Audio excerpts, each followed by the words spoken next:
जय हिंद। स्वागत है आपका लर्निंग एंड लिंक चैनल में। रीट मीन्स 2023 की जो आंसर की आई थी, ऑफिशियल आंसर की, उस पे आपत्ति लगाने के लिए एक टाइम विंडो दी गई थी। वो टाइम विंडो अब लगभग ख़त्म हो गई है।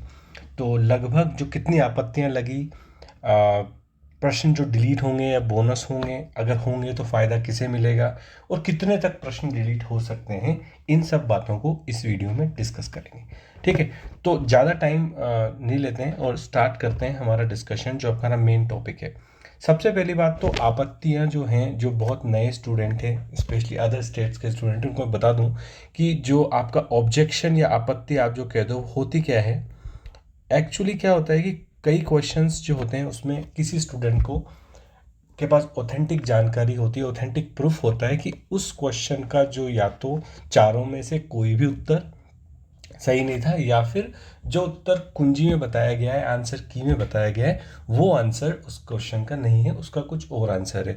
इन दोनों सिनारियों में आपकी जो है ऑब्जेक्शन लगाए जाते हैं। ठीक है, ये ऑब्जेक्शन मांगे जाते हैं। बस मुझे ये अभी तक समझ में नहीं आता कि इस ऑब्जेक्शन के कॉस्ट, पैसा क्यों लिया जाता है। शायद इसका एक कारण जो मुझे सीधा सीधा समझ में आता है वो ये हो सकता है कि क्योंकि इसमें जो काफ़ी रिसोर्सेज जाते हैं उन ऑथेंटिक प्रूफ को वैलिडेट करना, कुछ कर्मचारियों को इसमें लगाना पड़ता होगा, शायद इसलिए पैसे इकट्ठे करते हैं। खैर, वो हमारा अभी मुद्दा नहीं है। मुद्दा ये है कि आपत्ति जो है, आपको टाइम फ्रेम दी जाती है, उसमें आपको बाकायदा एक फॉर्मेट होता है और आपको उसमें अपना जो है क्वेश्चन नंबर, आप किस क्वेश्चन पे आप आपत्ति लगा रहे हो, और वो सब इन्फॉर्मेशन ऑथेंटिक प्रूफ के साथ आपको देनी पड़ती है। ठीक है, तो ये होती है आपत्ति। अब इस आपत्ति का क्या होता है, बाकायदा रिव्यू होगा और आपकी जो भी आपत्तियां एक्सेप्ट होंगी उसके हिसाब से नई एक आंसर की निकाली जाएगी। ठीक है, अब कितनी आपत्तियां लगी हैं, मेरे पास जो इन्फॉर्मेशन है, जो डिफरेंट चैनल से और सर्वे से और डिफरेंट माध्यम से जो पता चला है, लगभग 1 लाख के ऊपर आपत्तियां लगी हैं इस अभी तक। और जो एवरेज क्वेश्चंस हैं, लगभग किसी ने 10 पे लगाई है, किसी ने 15 पे लगाई है, अक्रॉस द सब्जेक्ट्स। एवरेज जो है कम से कम 6 से 7 क्वेश्चंस पे आपत्तियां लगी हैं। ठीक है, तो एवरेज जो है कितने क्वेश्चंस पे आपत्तियां लगी हैं, 6 से 7 क्वेश्चंस पे आपत्तियां लगी हैं। और कितने स्टूडेंट्स ने लगाई है, लगभग आपकी जो है 1 लाख प्लस स्टूडेंट्स अपनी आपत्तियां दर्ज करा चुके हैं वेरियस माध्यम से, ग्रुप फॉर्म में, कोचिंग की तरफ से, ऐसे करके लगभग 1 लाख आपत्तियां दर्ज हुई हैं। तो लगभग आप मान के चलो कि 1 लाख आपत्ति अगर ऑन एन एवरेज 6 से 7 क्वेश्चंस पे लगती है, तो यानी कि बोर्ड को 6 लाख इस तरह की आपके एक एक क्वेश्चन के लिए जो एंट्री मिली होगी। ठीक है, तो ये बात हो गई हमारी कितनी आपत्तियां लगी। अब क्वेश्चन ये आता है कि इन आपत्तियों का होता क्या है। मैंने आपको पहले ही बताया, जब मैं आपको आपत्ति का कॉन्सेप्ट समझा रहा था, कि इसमें आपके दो चीज़ निकल के आती हैं। एक तो होता है आपका ऑप्शन चेंज। ठीक है, जैसे अगर किसी उत्तर कुंजी में आपका ऑप्शन है, उसका किसी क्वेश्चन का ए दे रखा है, और प्रूफ के हिसाब से अगर उसका कोई आंसर सी है, तो उत्तर कौन सी चेंज हो जाएगी और आपका उसका आंसर क्या हो जाएगा, सी हो जाएगा। एक आपका जो बनता है वो बनता है बोनस और डिलीट। ठीक है, बोनस या फिर डिलीट, ये आपका उसमें सिनेरियो बनता है। ठीक है, अब इन दोनों सिनेरियो में कैसे क्या फ़र्क पड़ेगा मैं आपको बाद में बताऊंगा। ये तब होता है जब चारों ऑप्शन में से ही, जो चारों ऑप्शन दिए गए उसमें से कोई सा भी ऑप्शन आपका जो है उस उत्तर का सही नहीं है, पांचवा ही कोई ऑप्शन उसका सही है, तो इस केस में क्वेश्चन को बोनस कर दिया जाता है। बोनस वाले क्वेश्चन में क्या होता है कि उसके मार्क्स जो है सभी को मिल जाते हैं। ये मार्क्स किसको मिल जाते हैं, सभी को मिल जाते हैं। ठीक है, और डिलीट वाले केस में क्या होता है, क्वेश्चन को डिलीट कर दिया जाता है। यानी कि पेपर अगर बाई चांस 150 का है और एक क्वेश्चन को डिलीट कर दिया, तो पेपर कितने का बन जाता है, 149 का बन जाता है। इससे होता क्या है, पर क्वेश्चन का एक वेटेज जो है चेंज हो जाता है। मैं आपको समझाऊंगा इस वेटेज का फिर क्या फ़र्क पड़ता है। ठीक है, ये चीज़ आपको यहाँ पे ध्यान रखनी है। आगे बात समझ में।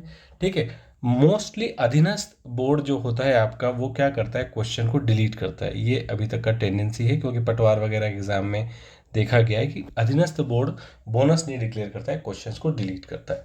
आगे बात समझ में। अब इस डिलीट क्वेश्चन का कैसे फर्क पड़ेगा, ये मैं आपको छोटा सा एग्जाम्पल लेके बता देता हूँ। मान लो कोई स्टूडेंट है ए। ठीक है, अब कितने प्रश्न डिलीट होंगे ये तो मुझे भी अंदाजा नहीं है, लेकिन ऐसा लोग बाग बता रहे हैं, चैनल्स पे बता रहे हैं, क्योंकि अक्रॉस द पेपर से मैंने देखा नहीं है किस सब्जेक्ट में कितने, लेकिन अक्रॉस द पेपर ये मान के चल रहे हैं कि 3 से 4 क्वेश्चन जो है डिलीट हो सकते हैं। अब कितने साइंस मैथ्स के होंगे, कितने इंग्लिश के होंगे, एक बार जब ओरिजिनल की आएगी तो हम उसको देखेंगे। मैं आपको ये समझा देता हूँ यहाँ पे कि उस डिलीट होने का, अगर डिलीट होता है, अगर ऑप्शन चेंज हुआ तो फिर तो सिंपल सी बात है, किसी का सही होगा किसी का गलत होगा, लेकिन अगर डिलीट होता है तो उसका इम्पैक्ट कैसा पड़ेगा ये मैं आपको समझा देता हूँ। मान लो एक एक स्टूडेंट है जिसके 100 क्वेश्चन सही हो रहे हैं, ठीक है, ये क्या है, स्टूडेंट का नाम है ए, ठीक है, स्टूडेंट का नाम है ए, उसके 100 क्वेश्चन जो हैं सही हो रहे हैं, ठीक है, सही हो रहे हैं मतलब उसके कितने मार्क्स आ रहे हैं, सब सिनेरियो में उसके कितने मार्क्स आ रहे हैं, 200 मार्क्स आ रहे थे उसके, जब उसने सबसे पहले अपनी आंसर की मिलाई थी। अब क्या होता है, 100 × 2 किया तो 200 मार्क्स आ गए, 100 × 2 किया, ठीक है, 150 मार्क का पेपर था आपका। अब जब मान के चलो मैं एक केस ले रहा हूँ कि केस ये है कि 6 क्वेश्चन जो हैं डिलीट हो जाते हैं, ठीक है, ये मेजर केस ले रहा हूँ, मुझे पता नहीं कितने होंगे, मान के चल रहा हूँ कि मैं 6 क्वेश्चन डिलीट हो जाते हैं। अगर 6 क्वेश्चन डिलीट होते हैं तो क्या होगा कि टोटल नंबर ऑफ क्वेश्चन कितने बच गए मेरे, 144 बच गए, 6 तो डिलीट हो गए, इनटू मेरे को करना क्या है कि मार्क्स मेरे को 300 ही रखने हैं, ठीक है, मैं 300 का जो पेपर है उसको चेंज नहीं कर सकता, मुझे मार्क्स 300 ही रखने हैं, ठीक है, तो अगर मार्क्स मुझे 300 रखने हैं तो मुझे क्या करना होगा, वेटेज चेंज करना होगा क्वेश्चन का। तो अब क्वेश्चन का जो वेटेज कितना हो जाएगा, 2.084 हो जाएगा 2 मार्क्स की जगह, यानी कि अब पर क्वेश्चन कितने मार्क्स का गिना जाएगा, 2.084 का मार्क्स का गिना जाएगा। अब उलटफेर कैसे होगा मार्क्स में, देखो उलटफेर ऐसे होगा, सपोज मैं देखता हूँ केस नंबर 1, अगर मैं यहाँ पे देखूँ केस नंबर 1, ये जो ए छात्र है, ये ए छात्र के मानता हूँ मैं कि 6 के 6 क्वेश्चन जो डिलीट हो रहे हैं वो इसने अटेम्प्ट ही नहीं किए थे, ये बहुत समझदार था, और इतना ज़्यादा समझदार था कि ये क्वेश्चन देखते ही समझ गया था कि इसमें तो चारों में से कोई भी ऑप्शन सही नहीं है और मैं इनको अटेम्प्ट ही नहीं करूँगा, ठीक है। तो इसके जो क्वेश्चन सही हैं वो 100 उन 6 के अलावा हैं, 100 क्वेश्चन 6 के अलावा सही है, तो इसका मतलब इसके तो कुछ फ़र्क पड़ा नहीं, क्यों नहीं पड़ा, इसके फ़र्क पड़ा है। फ़र्क कैसे पड़ा है कि जो 100 मार्क्स थे, इस 100 क्वेश्चन के सही थे, वो अब 2.084 का फैक्टर लेते हुए इसके मार्क्स कितने हो जाएंगे, 208 हो जाएंगे अब, ठीक है। तो सडनली इसने क्या किया, 8 मार्क्स का क्या कर लिया यहाँ पे गेन ले लिया। ऑब्वियसली कट ऑफ में चेंज आएगा, सही कितना आएगा पता नहीं है, किस तरीके से वेरिएशन होगा, लेकिन कट ऑफ में चेंज आएगा और इसके खुद के मार्क्स भी बढ़ गए हैं। एक और यहाँ पे केस लेते हैं, एक है आपका केस 2, ठीक है, एक केस 2 में मान के चलता हूँ कि ये हुआ होगा कि जो ए है वो इतना इंटेलिजेंट नहीं रहा होगा, केवल उसने 3 एक ऐसे क्वेश्चन रहे होंगे जहाँ वो उसने नहीं अटेम्प्ट किए थे, लेकिन 3 क्वेश्चन उसने अटेम्प्ट किए थे और वो उसके क्या थे, डिलीट हो गए, वो उसके सही हो रहे थे, वो उसके डिलीट हो गए, ठीक है। अब तो उसके क्या बच गया आपका, जो 97 मार्क्स उसके बच गए। तो यहाँ से भी देखा जाए तो अभी भी उसको फ़ायदा ही हो रहा है, नुकसान नहीं हो रहा है, क्योंकि यहाँ पे उसके जो मार्क्स बने वो कितने बनेंगे, 202.14, तो अभी भी उसके 2 से 2.25 मार्क्स का उसको फ़ायदा हो रहा है। लेकिन आप केस 3 देखो, केस 3 में क्या होगा कि अगर मान के चलो कि ये जो 6 के 6 क्वेश्चन उसने सही मान लिए थे, अपने चेक किया था तो उसके सही हो रहे थे, इस केस में क्या होगा कि उसके 94 ही रह जाएंगे सही, क्योंकि 6 तो डिलीट हो गए।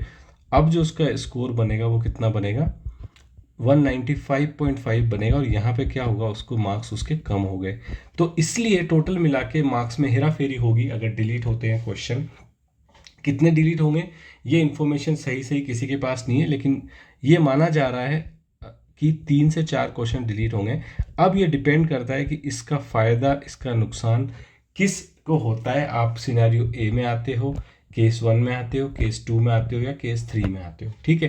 तो ये आपको जब एक बार आपत्तियां जब हो जाएंगी पूरी, उसके बाद जब फाइनल एक बार और आंसर की आएगी तो एक बार देखेंगे कितने मार्क्स का वेरिएशन आया इंडिविजुअल, तो वहाँ से हम एक बार फिर से एक कट ऑफ निकाल सकते हैं। लेकिन मैं आपको अगर सीधा सीधा बताऊं तो कट ऑफ में ज़्यादा चेंज नहीं आएगा, क्योंकि ऑन एन एवरेज आप मान के चलो कि किसी के घटेंगे तो किसी के बढ़ेंगे, तो लगभग जो स्टूडेंट्स हैं सारे अपने ही उस पर आसपास ही रहने वाले हैं, ठीक है। तो ये बात इस वीडियो में मैं आपके साथ शेयर करना चाहता था कि कितना जो है बोनस और डिलीट का फ़र्क पड़ता है, कितना फ़र्क पड़ेगा कट ऑफ पे, देखो ये बताना बहुत मुश्किल है, लेकिन हाँ मोटा मोटा अगर देखा जाए तो कट ऑफ थोड़ी सी और कम होने के चांसेस हैं, 1 से 2 मार्क्स कट ऑफ और कम हो सकती है।